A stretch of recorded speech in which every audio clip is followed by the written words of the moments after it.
Hello students, आज हम पढ़ेंगे अध्याय 3 भारत में उद्योग। हम पढ़ेंगे भारत में उद्योगों के प्रकार। तो मनुष्य अपनी आवश्यकताओं की पूर्ति हेतु कुछ संसाधन तो प्रकृति से सीधे प्राप्त कर लेता है और कुछ प्रकृति के सहयोग से पैदा करता है तथा कुछ वस्तुओं का प्राकृतिक कारकों के सहयोग से निर्माण होता है। मनुष्य का वस्तु निर्माण करने का कार्य क्या कहलाता है? उद्योग कहलाता है। जैसे कि कुछ वस्तु तो हमने प्रकृति से सीधे प्राप्त कर ली, जैसे कि मान के चलो गन्ना।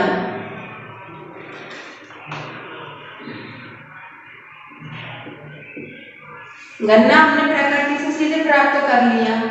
अब गन्ने के अलावा हमें आवश्यकता पड़ी दूसरी चीज की, जैसे गुड़ और शक्कर की।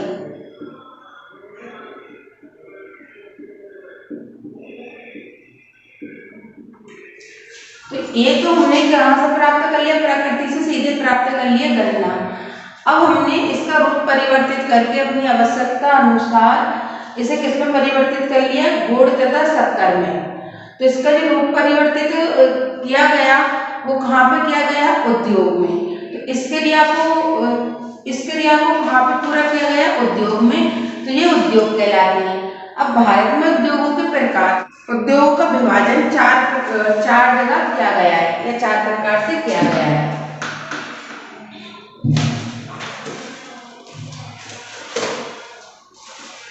नंबर 1 पे आता है हमारा स्वामित्व के आधार पर उद्योग। स्वामित्व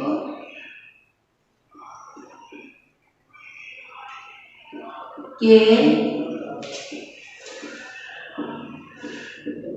आधार पर।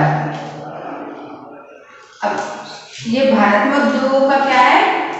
विभाजन।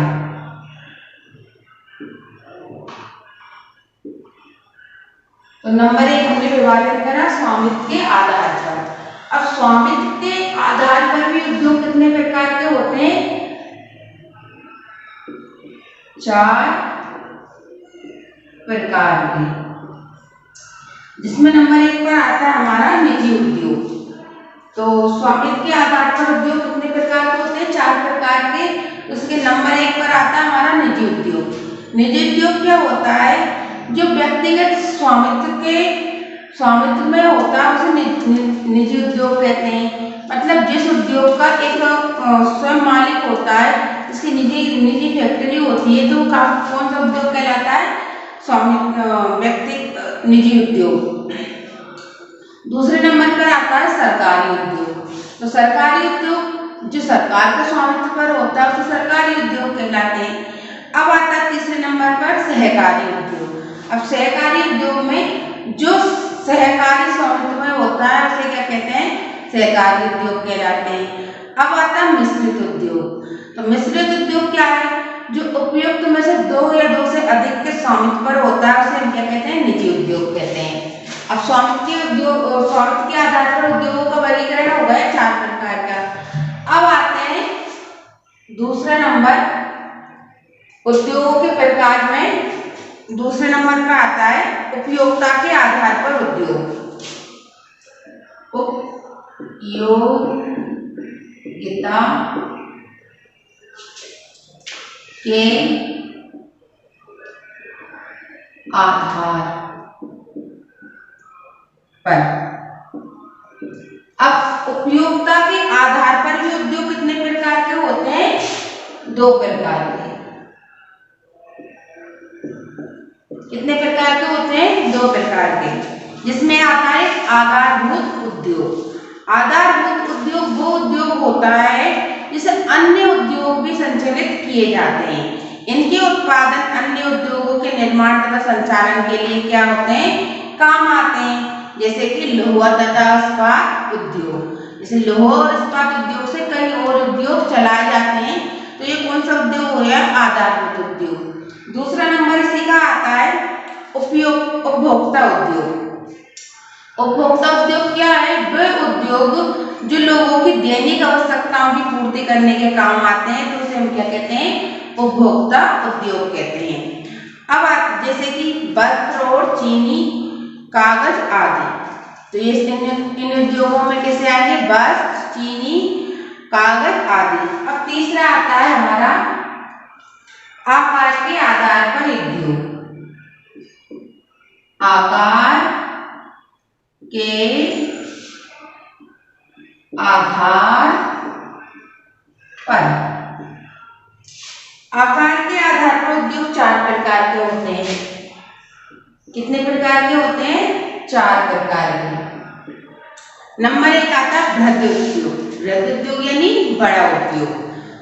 औद्योगिक इकाइयां जिनमें पूंजी 10 करोड़ रुपए या उससे अधिक की लागत लगती है, वो कौन सा उद्योग कहलाता है? बृहद उद्योग कहलाता है।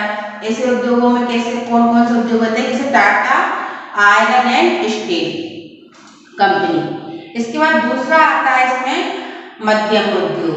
मध्यम उद्योग जिनमें कुल पूंजी 5 से 10 करोड़ रुपए के मध्य लगती है, जैसे कि चमड़ा उद्योग। अब आता है लघु उद्योग। लघु उद्योग जिसमें कुल पूंजी निवेश 2 से 5 करोड़ के बीच में किया जाता है, वो कौन सा उद्योग कहलाता है? लघु उद्योग कहलाता है, जैसे कि चमड़ा उद्योग। अब चौथे नंबर पर आता है कुटीर उद्योग। कुटीर उद्योग क्या होता है? जिसमें पूंजी का नाम मात्र का निवेश होता है, और जो उद्योग परिवार में उनके सदस्यों द्वारा चलाया जाता है, वो कौन से उद्योग कहलाते हैं? कुटीर उद्योग कहलाते हैं। अगर ये उद्योग गांव में चलाए जाते हैं तो ग्रामीण उद्योग कहलाते हैं, जबकि नगर में स्थित होने पर ये नगरीय उद्योग कहलाए जाते हैं। अब आता है इसमें हमारा उद्योगों के विभाजन में चौथे नंबर का तैयार माल की प्रकृति के आधार पर उद्योग। तैयार माल की प्रकृति के आधार पर। अब तैयार माल की प्रकृति के आधार पर उद्योग 2 प्रकार के होते हैं। कितने प्रकार के होते हैं? 2 प्रकार के। जिसमें आता है नंबर 1 भारी उद्योग, जिसमें भारी वस्तुएं, मशीनों आदि का निर्माण किया जाता है, जैसे कि ट्रैक्टर बनाने का कारखाना। और हल्के उद्योग जिसमें दैनिक उपयोग में आने वाली छोटी छोटी वस्तुओं का निर्माण किया जाता है, जैसे खिलौना उद्योग आदि। तो ये कौन से उद्योग कहलाते हैं? हल्के उद्योग कहलाते हैं। अब 5वें नंबर पर आता है कच्चे माल के आधार पर उद्योग।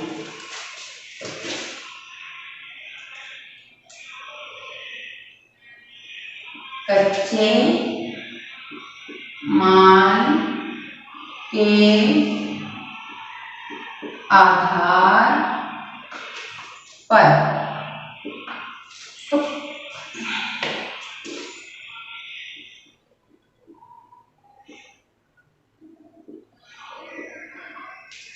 कच्चे माल के आधार पर उद्योग होते हैं 3 प्रकार के, जिसमें आता है कृषि आधारित उद्योग।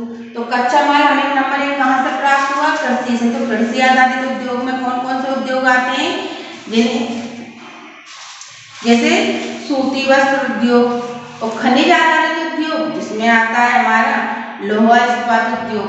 और वन आधारित उद्योग जिन्हें कच्चा माल वनों से प्राप्त होता है, जैसे कि कागज उद्योग। तो भारत में उद्योगों के प्रकार, तो हमने इनको कितने विभाजन इनका 5 चीजों में कर दिया। स्वामित्व के आधार पर, उपयोगिता के आधार पर, आकार के आधार पर, तैयार माल के आधार पर और कच्चे माल के आधार पर। स्वामित्व के आधार पर कितने उद्योग होते हैं? 4 प्रकार के उद्योग। उपयोगिता के आधार पर 2 प्रकार के, आकार के आधार पर 4 प्रकार के और तैयार माल की प्रकृति के आधार पर 2 प्रकार के, कच्चे माल के आधार पर 3 प्रकार के। ये हो गया उद्योगों के प्रकार और उनका विभाजन। भारत में विशिष्ट उद्योग एवं उनका वितरण उद्योगों का वर्गीकरण क्या होता है? वर्गीकरण सरल होता है। इससे कच्चे माल के आधार पर प्रत्येक उद्योग पृथक पहचान होती है, क्योंकि कच्चा माल प्रत्येक उद्योग की आवश्यकता है। कच्चे माल को उद्योगों का क्या कहा जाता है? भोजन कहा जाता है। भारत के कुछ प्रमुख कच्चे माल आधारित उद्योग अध्ययन के लिए दिए जा रहे हैं। जैसे नंबर 1 आता है कृषि आधारित उद्योग। तो कृषि से हमें अधिकतर क्या प्राप्त होता है? कच्चा माल प्राप्त होता है। तो भारत कृषि प्रधान देश है, ये तो आप सभी जानते हैं कि हमारा भारत क्या है? कृषि प्रधान देश है। गेहूं, चावल, मक्का, गन्ना, कपास आदि उत्पादन उद्योगों में कच्चे माल के रूप में किया जाता है। जैसे गन्ना को चीनी उद्योग में और कपास को सूती वस्त्र उद्योग में कच्चे माल के रूप में क्या किया जाता है? उनका प्रयोग किया जाता है। अब हम देखते हैं कृषि मूल्य संवर्धन। अब कृषि मूल्य संवर्धन क्या है कि भारत एक कृषि प्रधान देश है, इसलिए देश की अर्थव्यवस्था में कृषि का क्या है? महत्वपूर्ण योगदान है। देश की कुल जनसंख्या का एक बड़ा हिस्सा कृषि अथवा कृषि संबंधी कार्यों में क्या है? संलग्न है, जिससे उनका जीवन यापन चल रहा है। विश्व के दूसरे विकसित देशों की तुलना में भारतीय कृषकों एवं ग्रामीण क्षेत्रों की स्थिति कैसी है? पिछड़ी हुई है। ग्रामीण लोगों को कृषि कार्यों में रुचि घट रही है, क्योंकि वे शहर की ओर पलायन कर रहे हैं। तो उनकी क्या रुचि घट रही है, इसलिए वो कहाँ पलायन कर रहे हैं? शहर की ओर पलायन कर रहे हैं। इसके परिणाम स्वरूप शहरों में कई गंभीर समस्याएं उभर के सामने आ रही हैं। अतः आज यह आवश्यक हो गया है कि ग्रामीण क्षेत्रों का तीव्र गति से विकास किया जाए एवं रोजगार व आय संवर्धन हेतु उपाय किए जाएं। इस दृष्टि से कृषि उपजों का मूल्य संवर्धन करना एक कारगर उपाय हो सकता है। किसी मूल्य संवर्धन से तात्पर्य है कृषकों द्वारा ग्रामीण स्तर पर ही कृषि उपजों के रूप में गुणों में परिवर्तन द्वारा उन्हें और अधिक उपयोगी बनाना, जिससे वे स्वयं उन्हें अधिक कीमत पर बेचकर अधिक लाभ अर्जित कर सकें। अब आता है हमारा कृषि मूल्य संवर्धन की आवश्यकता। कि कृषि मूल्य संवर्धन की आवश्यकता क्यों है? क्योंकि यद्यपि कृषि देश का प्रमुख व्यवसाय है। आप सभी लोग जानते हो कि हमारे भारत का प्रमुख व्यवसाय क्या है? कृषि है। तो अनेक कारणों से देश में एक तो कृषि उत्पादकता कम है, कई कारणवश हमारे देश की कृषि उत्पादकता कैसी है? कम है। दूसरे कृषकों की आर्थिक स्थिति कैसी है? दयनीय है। तीसरी फसलों का एक बड़ा भाग व्यर्थ में ही क्या हो जाता है? नष्ट हो जाता है। जैसे फल एवं सब्जी उत्पादन में विश्व में भारत का कौन सा स्थान है? दूसरा स्थान है। किंतु कुल उत्पादन का लगभग 30 से 40% भाग क्या हो जाता है? नष्ट हो जाता है या गल सड़ जाता है। और कृषकों को क्या हानि उठानी पड़ती है? इससे किसानों को क्या करनी पड़ती है? हानि उठानी पड़ती है। इसके कई कारण हैं। ये क्यों खराब होता है? कि इसके कई कारण हैं।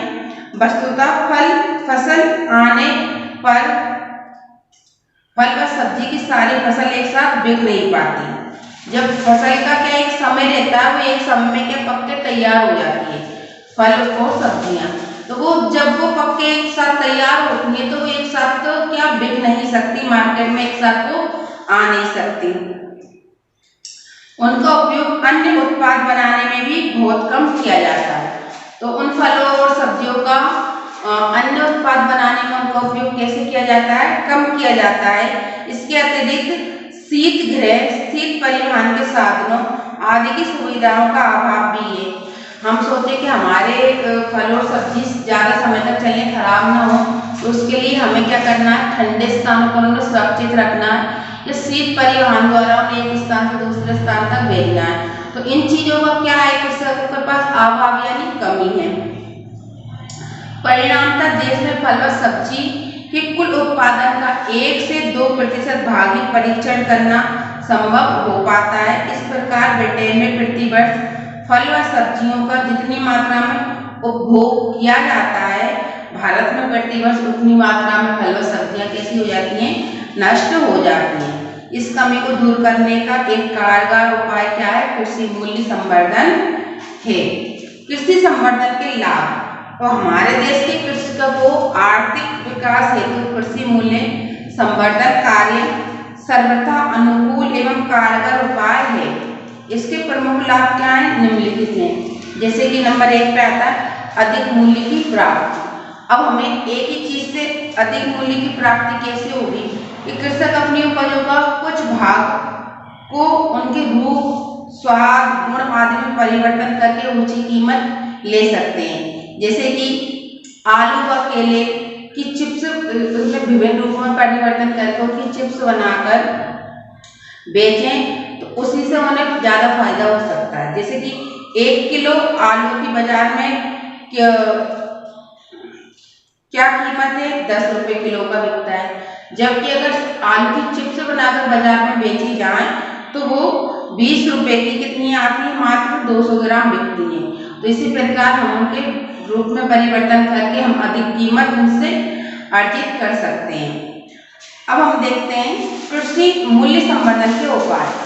मूल्य संवर्धन के उपाय कैसे, जैसे कि आटा एवं दलिया बनाना, इसके कई उपाय बता रखे हैं बुक में।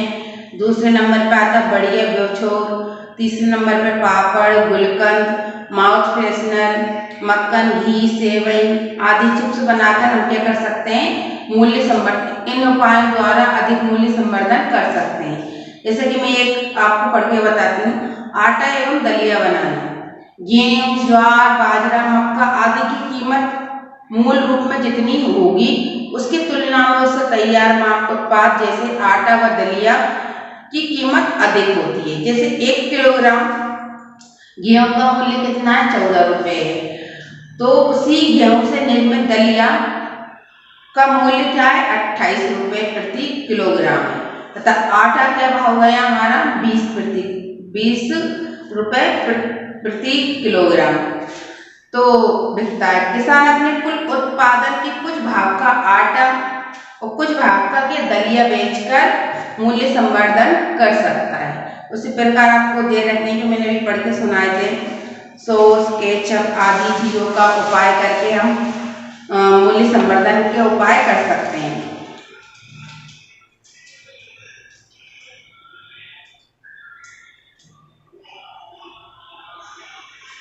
अब कृषकों को मूल्य संवर्धन संबंधित आवश्यकता जानकारी उपलब्ध कराना। अब जो किसान है उन्हें इतनी सारी जानकारी तो है नहीं है कि हम किस चीज का रूप परिवर्तन करके उन्हें कैसे भाव में बेच सकते हैं। तो उसके लिए जानकारी के लिए गांव में कहीं कहीं पर कृषि मूल्य संवर्धन परामर्श केंद्रों की क्या स्थापना करनी चाहिए। आवश्यक प्रशिक्षण की व्यवस्था करना, सॉस, जैम, चिप्स आदि को तैयार करने हेतु किसानों को प्रशिक्षण की आवश्यकता होती है। तो इसके लिए भी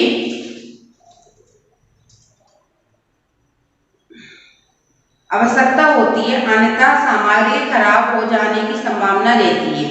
कृषकों को द्वारा ये उत्पाद व्यवस्था से तैयार किया जाना चाहिए।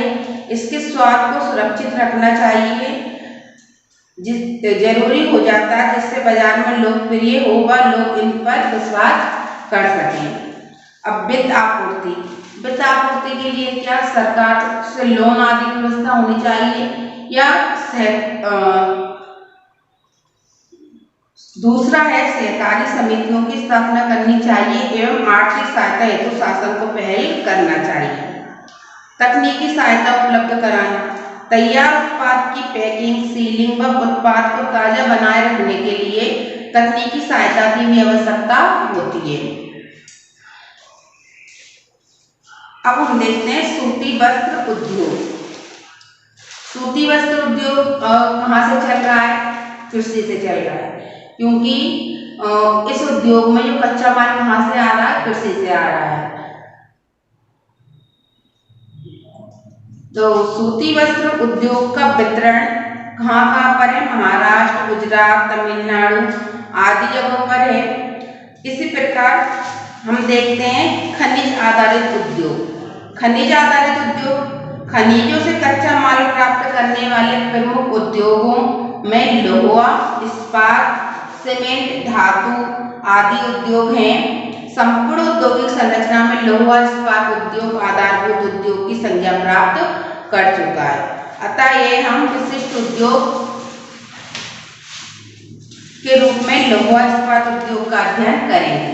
अब लोहा इस्पात उद्योग क्या है? लोहा इस्पात उद्योग आज के उद्योग जगत में भौतिक सभ्यता की क्या है? रीढ़ की हड्डी है, क्योंकि मानव उपयोग की छोटी से छोटी वस्तु सुई, आलपिन आदि से लेकर बड़ी से बड़ी वस्तु हवाई जहाज, ट्रैक्टर, ट्रेन, जलयान आदि चीजें किससे बनाई जा रही है? लोहा इस्पात से बनाई जा रही है। अतः ये अत्यंत महत्वपूर्ण उद्योग है जिस पर राष्ट्र का आर्थिक विकास निर्भर करता है।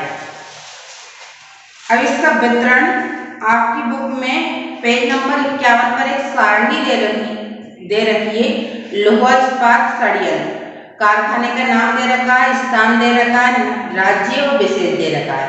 कारखाने का नाम जैसे मैं एक आपको पढ़ के बताती हूँ, Tata iron and steel company. तो ये कहाँ पर है? जमशेदपुर में है।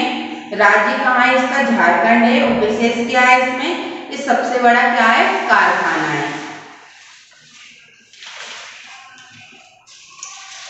अब विशिष्ट उद्योगों में एक उद्योग और आता है, लास्ट वाला, वन आधारित उद्योग।